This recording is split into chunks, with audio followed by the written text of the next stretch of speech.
everyone. Thanks for coming by my channel. If you haven't been here before, I'm Rowan. I am a librarian. I'm a pagan Unitarian witch. I am a fashion and beauty enthusiast. I am an advocate for the LGBTQ plus community. I love finding the ways that all of those things intersect. Some of my interests are magical resistance and resilience and self-care to fortify ourselves in our resistance and our daily work.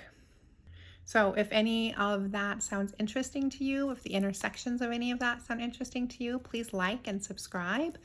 I would love to grow this community so that we can learn more from each other and support each other. So sit back, get your beverage. Today I'm having some tea in my Persephone Bee cup. The tea that I am having is Magic Hour's pumpkin spice chai, which is really delightful and I really am enjoying. It's a decaffeinated chai blend, which is lovely because decaffeinated chai blends are really a struggle to find sometimes. So finding one that's really delicious is great. Today's video is going to be talking a little bit about what I wore in January and February. I didn't change things up too much between January and February, and some other chatting along the way probably. So let's get into it.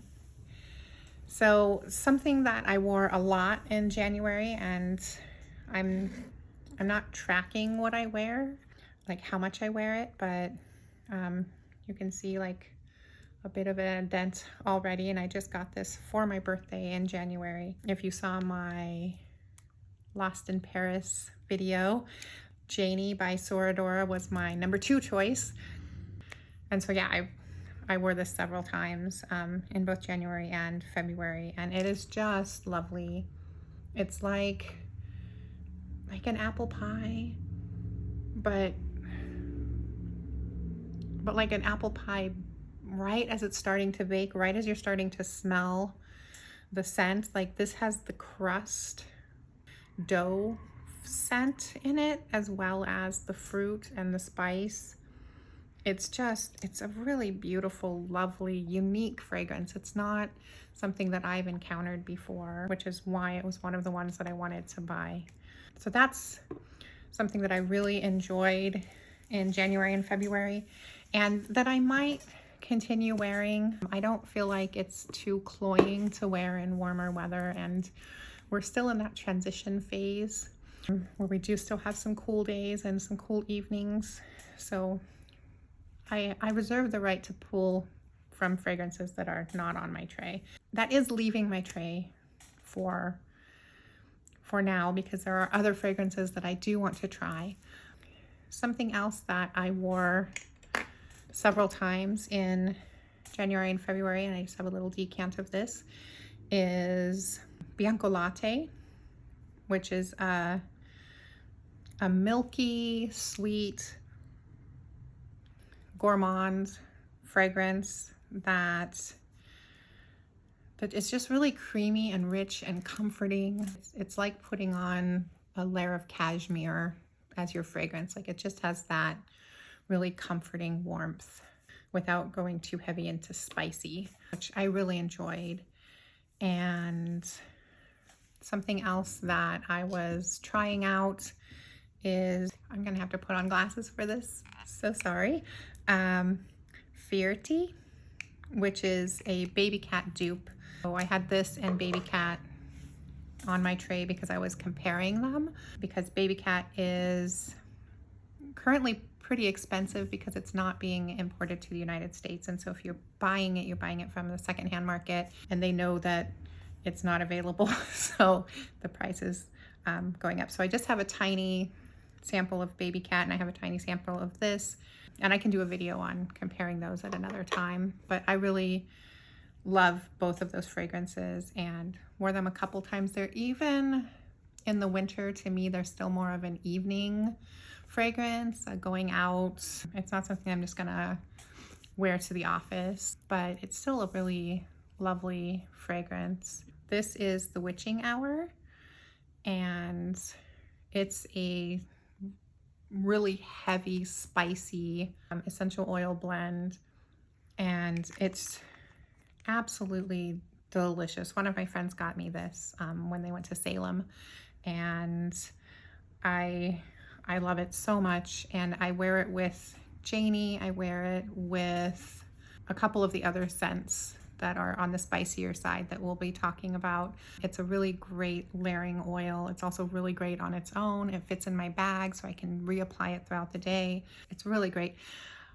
A lot of people talk about essential oils and talk about some fragrances as not being beast mode enough for them, not having the longevity, and that doesn't matter to me. I'm happy to carry a decant or a sample size or a little bottle with me and reapply throughout the day if I'm getting the scent that I really like. And something that I've noticed with trying to get perfumes to last longer is that a lot of them have the same kind of notes, and several of those notes are ones that I don't particularly love.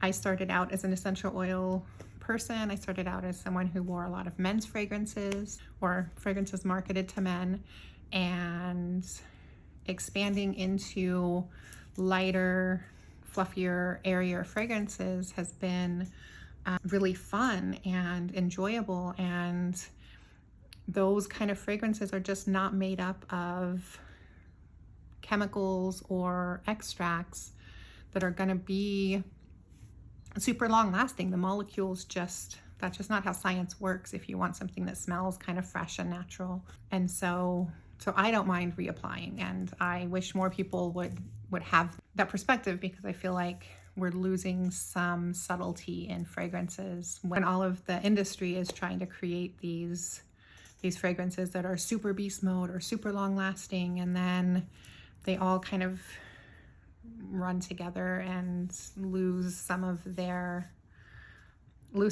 just delightful uniqueness. That's my 2 cents about that. Sorry, tangent. Next is Angel Share by Kilian. This is one of my favorite fragrances. This is the apple pie when it's done cooking. This is sticky and sweet and spicy. It's just like that gooey center of apple pie, but it's also got rum. It's really lovely. I really like it. I like blending it with the Witching Hour because it can be a little too sticky, a little too syrupy.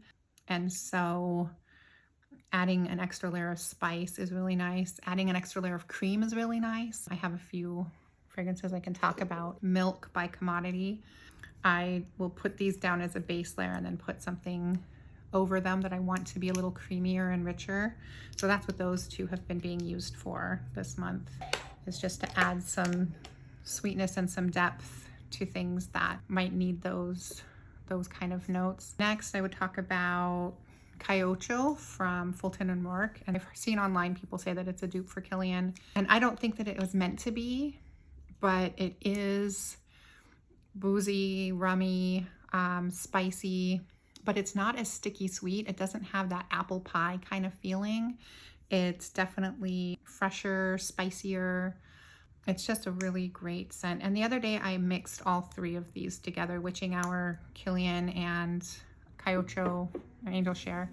And it ended up being almost 70 degrees that day, and it was just a lot to be smelling. And that's what made me realize that maybe it was time to start pulling out some of my fresher, less deep fragrances. And so that's kind of inspired me to do this video. I like the idea of doing a monthly kind of reset, and especially as we're moving into warmer and warmer weather. So next are the Velvet Santal and the Silk Santal by Kayali. And these have both been just lovely. I do want to get full bottles of both of them. I'm particularly going to get the Velvet Santal. I do have a rule that I am not going to buy a full bottle of anything until I use a sample or travel size. The exception being because like I've had Angel Share for years. It's one of my favorite fragrances, and I think I've had it for 2 years now, and I'm halfway through that. So you can see kind of the pace at which I go. However, I heard that Silk Santal is added fully to the collection now, but the Velvet Santal is limited edition. And so I definitely want to buy one of those before they stop selling at Sephora and the price of them goes up to something that I'm not willing to spend. I wore the Velvet Santal just because it's a really great winter fragrance. It's got just this kind of rich, warm, cozy note. The Silk Santal I'm actually going to keep on my tray for spring because it's got a lighter, just really almost crisp note of that transition into spring. It to me kind of feels like the white flowers on the trees. It's made for a wedding. It's called the Wedding Silk Santal, and so it's just it kind of envelops that whole feeling of like a spring bride, a spring wedding. And I wore it for my time travel event last week, and it made me feel so fancy, like I needed to be on Bridgerton or a Jane Austen novel. Like it's just a lovely fragrance. So that one's gonna go back on my tray. Something else that I wore a lot the last couple of months has been the Cirque du Soleil. This is just such a beautiful gourmand scent. It's cotton candy, it's buttered popcorn. Everything is so well blended that you just get like the vibe of those things without actually pulling them out too much. It's been a really lovely perfume to put on and just to feel cozy and happy, and that's been really nice. I've been layering Vanilla Skin a lot. It's a really sweet vanilla, but and the top notes, but when it dries down, it really feels like maybe you're just a cookie, like your skin just naturally smells a little sweet, not too sticky, not too gourmand, but part of you, but just a little extra. I'm not sure if I'm describing that well, but it's a really lovely fragrance. I had Honey Sweet and Creme Couture on my tray, and I think I wore Creme Couture once and I didn't wear Honey Sweet at all. So I'm just not feeling the vibes of those. I do use the scent booster for Creme Couture in my laundry, and I love the way it smells, and so it's definitely not shying away from that fragrance. I think it was just being distracted by other things. And something else I've been wearing is Heal the Way, and this is by Sniff, Winter 24 by Fern, and these I wear at night. These are my bedtime scents. Heal the Way is a pistachio and Palo Santo. It's just really light and comforting. It feels like someone's like just putting their hand on your chest to help you kind of put yourself back together. Like that's kind of the vibe it is for me. I use this as my bedtime scent, or I'll spray it on my pillow. Then Fern is just super, the Fern Winter is just super comforting. It's light, it's airy, it's got a little floral, it's got a little mint that's a little uplifting, but at the same time comforting for bedtime. So I'm already quite a bit through this bottle, and I just got it in January. This is just so comforting and wonderful. I use it all the time, and both of these will go back on my tray because I wear them at bedtime and for meditation all the time. So that is everything. I hope that you all enjoy it, and just remember that self-care is important for you to be able to have the resilience that you need to go out into the world and do the work that you need to do. Remember that joy is resistance, queer joy is resistance, trans joy is resistance, Black joy is resistance. So take care of yourself, my friends. Renew, recover, revive, and I will see you next time.